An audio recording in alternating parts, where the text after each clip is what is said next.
आगे बढ़ते हैं, बात जरा अब कांग्रेस के हवाले से भी करते हैं, क्योंकि कल शाम से हम आपको मुसलसल बता रहे हैं कि कांग्रेस ने क्या किया क्या नहीं। जम्मू कश्मीर के ताल्लुक से कुछ बड़े फैसले नई दिल्ली से हुए और एक लंबी चौड़ी फहरिस्त भी सामने आई। थोड़ी देर में वो सारी डिटेल्स भी एक एक करके आपके सामने रखेंगे। लेकिन पार्टी को जब नया सदर दिया गया तो कांग्रेस बहुत सारी जगहों पर मुश्किलात में फंसती हुई भी नजर आ रही है।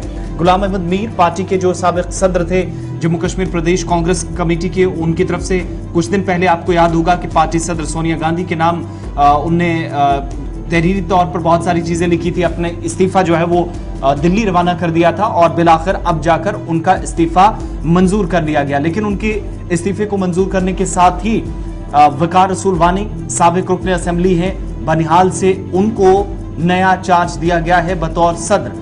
पार्टी ने नई जिम्मेदारी वकार रसूल वानी को दी है, वो नए सदर जम्मू कश्मीर के अंदर बनाए गए हैं। लेकिन जैसे ही उनके सदर बनने का नाम सामने आया या ऐलान हुआ तो पार्टी में एक बार फिर से 1 से 1.5 साल के अरसे के दौरान ये दूसरी मर्तबा देखा जा रहा है जब दिल्ली से खैर मकदम जरूर इस फैसले का हुआ। सीनियर लीडर कांग्रेस के गुलाम नबी आजाद ने ट्वीट करके भी पार्टी के फैसले को या पार्टी हाईकमान के जो फहरिस्त जारी की गई उस फैसले पर उन्होंने जरूर उसका खैर मकदम किया ट्वीट के जरिए। लेकिन थोड़ी देर बाद यह भी सामने आया कि बगावत के सुर भी कहीं विद इन द पार्टी या पार्टी लीडरान में एक बार फिर से छिड़ना शुरू हो गए। इसलिए कांग्रेस काफी ज्यादा मुश्किल में है। बहुत सारे नाम कल शाम से ही काफी ज्यादा सामने आए, कुछ की कंफर्मेशन हो गई, कुछ और नाम आने बाकी हैं जो जराया हमें बता रहे हैं, क्योंकि पार्टी के कई लीडरान बुनियादी रुकनीत से न सिर्फ इस्तीफा देने की तैयारी कर चुके हैं, आज पार्टी सदर को अपने इस्तीफे देंगे, बल्कि ये भी कहा जा रहा है कि एक लंबी चौड़ी फहरिस्त है। बहुत सारे लीडरान पीडीपी बीजेपी या नेशनल कॉन्फ्रेंस का दामन भी थाम सकते हैं जिस तरीके से पार्टी में तब्दीली हुई है।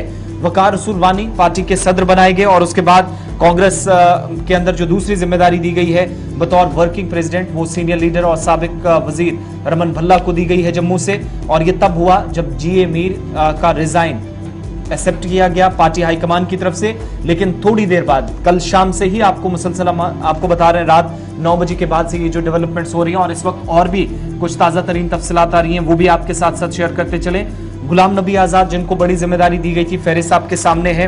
कांग्रेस में कैंपेन कमेटी का उन्हें चेयरमैन बनाया गया था, लेकिन थोड़ी देर के बाद उन्होंने इस कमेटी से चेयरमैन के तौर पर उनने न रहने का यानी इस्तीफा देने का ऐलान कर दिया। साबिक रुकन असेंबली सोपोर अब्दुल रशीद डार के हवाले से कल शाम से आपको मुसलसल अपडेट कर ही रहे हैं। शांगस अनंतनाग से तस्वीर भी आपको बता रहे हैं। साबिक रुकन असेंबली गुलजार अहमद वानी का नाम भी सामने आया जिनने पार्टी को खैराबाद करने की लगभग तैयारी कर ही ली है। इस्तीफा उनका आज भी सुरिंदर सिंह चन्नी राइट हैंड माने जा रहे थे जीए मीर साहब के, इन्होंने भी कल रात ही इस बात का फैसला लिया कि वो भी इस्तीफा दे रहे हैं। इस लिस्ट के अंदर 2-3 बड़ी बातें हैं जी जो समझना बहुत ज्यादा जरूरी है। वकार रसूल वानी को लेकर पहले दिन से ही तजब्जुब था और पहले दिन से ही गिले और शिकवे बहुत ज्यादा थे और यही वजह थी कि शायद पार्टी ने थोड़ा सा फूक कर कदम लेने की कोशिश, एक तरफ से ये है। दूसरी तरफ से वकार के पीछे गुलाम नबी आजाद साहब का भी हाथ है। इस तरीके की भी बातें और इस तरीके भी खबरें जो है वो बाहर आ रही हैं। और फिर रात देर गए जब गुलिस्तान न्यूज ने गुलाम नबी आजाद से तकरीबन 10 बजे के आसपास गुफ्तगू की तो उन्होंने इस बात की तस्दीक की कि नहीं, मैंने माजरत जाहिर की है पार्टी से और मैं जनाब नहीं हूं। अब उस नहीं के पीछे 2-3 वजूहात है। एक उनकी अपनी सेहत भी है, जिस तरीके की सियासत हो रही है उससे वो नाखुश है और अब जितने गुटों में कांग्रेस वहां बढ़ चुकी है, मुझे याद है सन 96 में गुलाम रसूल कार साहब और उसके बाद मीर साहब जो अपने दूसरे उनके प्रेसिडेंट बने थे तो काफी मुश्किलों का सामना उनको था। नॉर्थ वर्सेस साउथ था, साउथ वर्सेस जम्मू था, जम्मू वर्सेस लद्दाख था, तो कहीं पर कोई नहीं था लेकिन सब कांग्रेस के झंडे तले चल ही रहे थे। उसके बाद आजाद साहब का एक मैजिकल टर्न ओवर हुआ वहां जम्मू कश्मीर में, तो एक यूनाइटेड चेहरा देखा, एक यूनाइटेड फेस देखा, सरकार में भी आई कांग्रेस।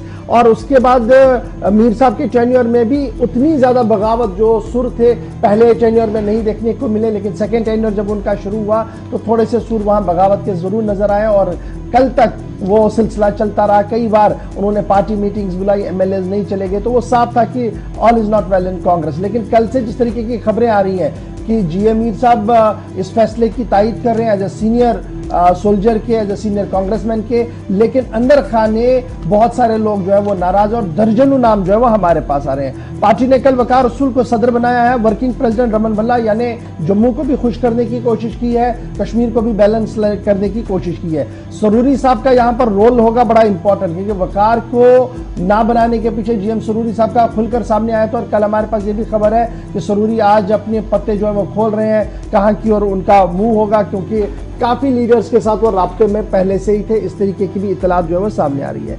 कैंपेन कमेटी यानी जिन्होंने इलेक्शन में कैंपेन चलाना, इलेक्शन कब है उसके बारे में कोई इतला नहीं है। शायद ये एक मुश्किल वक्त था आजाद के लिए कि भाई मैं क्यों इस कमेटी का हेड बनूं, अभी इलेक्शन है नहीं, आगे बनना किसी ने नहीं है, तो मैं क्यों उस जमेले में पड़ूं। शायद वो भी एक वजह होगी, वो बाहर आए होंगे। आजाद को चेयरमैन बनाया गया था, वाइस चेयरमैन तारिक हमीद करा, सरूरी को कन्वीनर, जीए मीर यानी जो अभी तक प्रेसिडेंट थे उसे मेंबर चौथे नंबर पर, और उसके बाद ताराचंद और दीगर लोगों को वहां पर मेंबर बनाया गया था जी। उसके बाद एक बड़ी इंपॉर्टेंट कमेटी रहती है जी, पॉलिटिकल अफेयर्स कमेटी। ये बड़ी इंपॉर्टेंट होती है क्योंकि ये फैसला करती है कि जम्मू कश्मीर के अंदर जो पॉलिटिक्स चल रही है इसमें कौन सा रुख अडॉप्ट करना है। यहां पर गुलाम नबी आजाद को as a head of the committee मुकर्रर कर दिया गया था, तारिक करा साहब को चेयरमैन कर दिया गया था, और पॉलिटिकल अफेयर्स कमेटी में नंबर 1 पर आजाद को था, लेकिन यहां पर हेड करा साहब को किया गया था। और फिर मीर साहब, सैफुद्दीन, सोज, पीरजादा मोहम्मद सईद, ताज मोहिउद्दीन, ताराचंद और दीगर लोगों को यहाँ पर एंट्री जो थी वो मिली थी। और फिर डिसिप्लिनरी कमेटी की जब आप देखते तो ताज मोहिउद्दीन साहब को ऐड किया गया था। और इलेक्शन कमेटी में पीसीसी चेयरमैन जो प्रेसिडेंट थे, वर्किंग प्रेसिडेंट भी इसमें रखे गए थे। गुलाम अहमद मीर साहब को, ताराचंद, ताज मोहिउद्दीन, सरूरी, हाजी अब्दुल रशीद जिन्होंने कल इस्तीफा दिया, शबीर खान अलम बगावत है, रविंदर शर्मा साहब जो तर्जुमान है, ठाकुर बलबीर सिंह ये बाहर है, गुलजार का आपने आपको पहले ही बता दिया कि उसने पहले ही पार्टी को गुलजार कर दिया था। अनवर भट्ट साहब ये भी नाराज ही दिख रहे हैं जी। मजीद वानी साहब इनके अभी पत्ते खुलने बाकी हैं, और दीगर लोगों को यहाँ पर जगह मिली। तो इस तरीके से 5-6 कमेटियां बनाई गई थी, लेकिन बाय एंड लार्ज आज का दिन बड़ा इंपॉर्टेंट होगा, क्योंकि कांग्रेस के कीमे के अंदर बड़ी तब्दीलियां देखने को मिलेंगी, और 2-3 पार्टियां ऐसी हैं जो यहाँ पर ज्वाइनिंग्स आने वाले दिनों में हो सकती है। खबर ये भी है कि बड़े नेता जो है या तो नेशनल कॉन्फ्रेंस में जा सकते हैं, कुछ लोगों ने ये भी मन बनाया है कि नहीं जी तीसरी आवाज जो आ रही है वहां की ओर भी जाया जाए, यानी केजरीवाल का दामन थामा जाए, और लगातार लोग जो है वो राब्ते में है। कुछ बड़ी तब्दीलियां आज और कल में होने जा रही है, लेकिन वकार रसूल वानी के लिए बड़ा इम्तिहान होगा, क्योंकि उन्हें उस वक्त पीसीसी का सदर बनाया गया जहां पर अभी चुनाव नहीं है, और पार्टी के अंदर बहुत ज्यादा तनाव और ये जो मुश्किलों का वक्त जो है वो चल रहा है। तो ये चीज ना